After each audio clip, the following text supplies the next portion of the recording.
83 ఓట్లు మాత్రమే. మొత్తం 6,735 ఓట్లు టీడీపీకి వస్తే కేవలం 683 ఓట్లు మాత్రమే వైసీపీకి వచ్చినటువంటి పరిస్థితి. కేవలం 10% కూడా రాని పరిస్థితి. టీడీపీకి వచ్చిన దాంట్లో 10% కూడా రాని పరిస్థితి ఉంది. సరే, అక్కడ పోలింగ్ లో అరాచకమే జరిగింది, నో డౌట్ అట్ ఆల్. అందులో పోలింగ్ బూతుల దగ్గరికి పోనీయలేదు, అరాచకమే చేశారు. తెలుగుదేశం వాళ్ళు పొద్దున్నే జమ్మలమడుగు బ్యాచ్ అంతా దించారు అక్కడ. టీడీపీకి వచ్చిన దాంట్లో 10% కూడా రాని పరిస్థితి ఉంది. ఓట్లేసిందేమో జమ్మలమడుగు, వేసిందేమో పులివెందుల జెడ్పీటీ జిల్లా పరిషత్.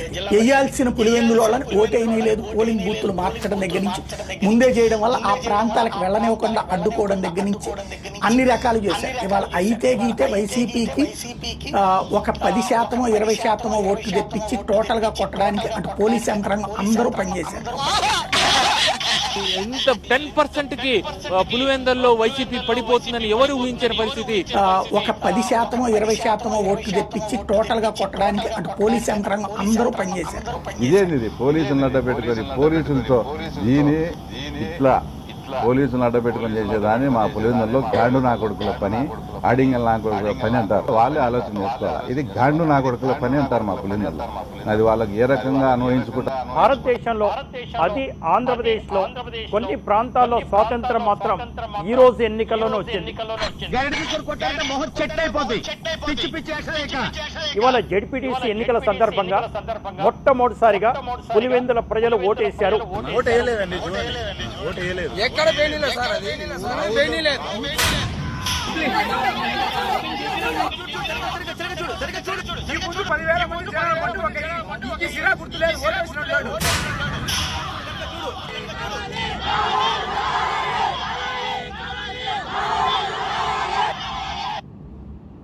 ఎవరి ఓటు వాళ్లే వేసుకున్నారు.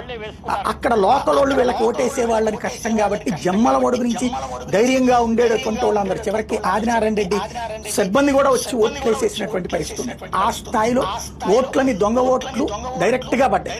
కొంతమంది అయితే చంపేస్తామని బెదిరింపు లేకుండా, కత్తులు చూడకుండా మేము ఓటేసామని చెప్తున్నారు. ఎస్, నిజమైన ప్రజాస్వామ్యం ఇదే. ఎస్, నిజమైన ప్రజాస్వామ్యం ఇదే.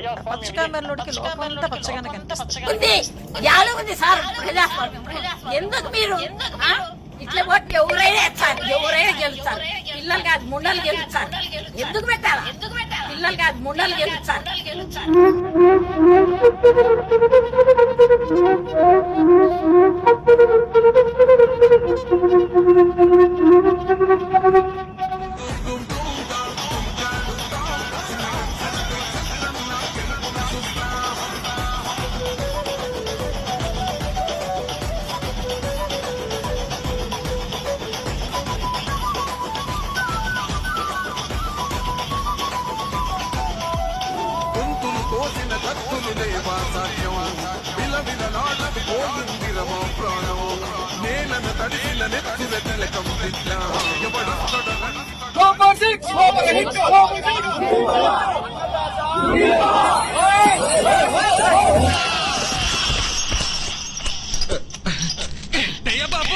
గుర్రాల నుంచి గుర్రాల దాకా అందరి డిటిఎస్ నిలబడ్డడురా భయపెట్టిన చెల్ బ్రతికున్నడురా.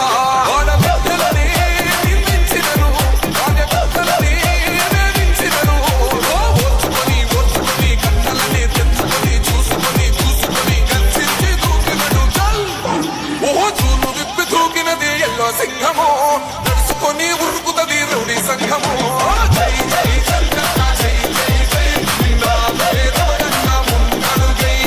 నామినేషన్ వేయడానికి కూడా భయపడే సందర్భం నుంచి ఈ రోజు ప్రజాస్వామ్యాన్ని నిజంగా చెప్పాలంటే స్మెల్ చేశారు ఈ రోజు పులివెందుల ప్రజలు. ఎన్నికల రోజే ఉదయాన్నే అవినాష్ రెడ్డిని అరెస్ట్ చేసి దూరంగా పంపించడం ద్వారా ఓ గ్రామానికి సంబంధించిన ఓటర్లంతా ఈ గ్రామంలో కాదు పక్కూర్లో ఓటేసుకోవాలి మీరంటూ బూతులను మార్పించడం ద్వారా వైసీపీ నాయకుల్ని బయటకు వస్తే కేసులు పెడతామని హెచ్చరికలు చేయడం ద్వారా ఇతర ప్రాంతాలకు సంబంధించిన ఓటర్లని భారీగా పులివెందుల జెడ్పీటీసీ పరిధిలోకి డంప్ చేయడం ద్వారా తెలుగుదేశం పార్టీ చాలా పక్కగా ప్లాన్ చేసింది. ఆ ప్లాన్ ఫలితమే తెలుగుదేశం పార్టీ సాధించిన విజయం. ఇది కూడా ఒక బతికేనా? ప్రజాస్వామ్యంలో ఇలా ఉంటుందా అని దాన్ని ఈ రోజు ఆస్వాదించడం జరిగింది. పోటీ చేసిన అభ్యర్థి ఆయన ఓటు కూడా ఆయన ఓటేసుకోవడం, ఒక అభ్యర్థి పోయి ఆయన కూడా ఓటేసుకోవడం, 0 ఓట్లు ఒక అభ్యర్థికి ఎట్లా వస్తాయి? 0 ఓట్లు వచ్చాయంటే ఏంటి అర్థం? ఆయన అలో చేయలేదా ఓటేయడానికి? లేకపోతే ఆయన కూడా మీ మనిషిని టీడీపీకి ఓటేశారా? 6,000 ఓట్ల పైన మెజారిటీతో ఈ రోజు తెలుగుదేశం పార్టీ జెడ్పీటీసీ కైవసం చేసుకోవటం. ఈ 7,794 మంది ఓటర్లు పులివెందుల జెడ్పీటీసీ పరిధిలోని వాళ్లకు చేతిపైన ఇంకుందా చూపించగలమా? పులివెందుల జెడ్పీటీసీ పరిధిలో 7,794 మంది చేతులకు ఇంకుందా చూపించగలమా?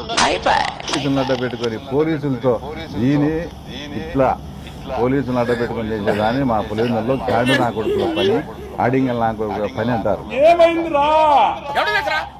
వాళ్ళే ఆలోచన చేసుకోవాలి. ఇది గాండు నా కొడుకుల పని అంటారు మా పులివెందుల్లో. అది వాళ్ళకి ఏ రకంగా అన్వయించుకుంటారో అదైతే కాదు. ఏం మాట్లాడుతున్నావు? నీకేమన్నా బుర్రున్నదారా?